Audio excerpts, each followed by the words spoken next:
Okay? Ito, ang gagawin ko ay magkakabit ako ng aging 45. Raragbihan ko siya muna. Raragbihan. Hanggang sa ano yan,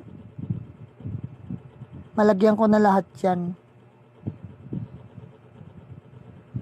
And then, pagtapos naman yan, Go!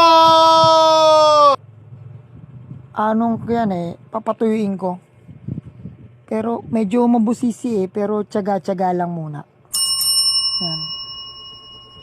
Paikot yan. Lalagyan ko ng rugby.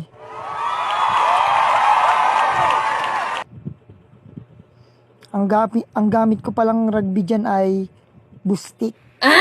Rugby boostik. Mabilis siyang matuyo. Pero madikit. Ayan, lumapit na ako. Papakita ko sa inyo kung paano.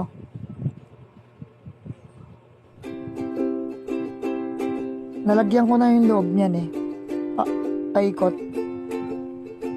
Kasi may salamin na Inuna ko muna yung loob bago sa labas.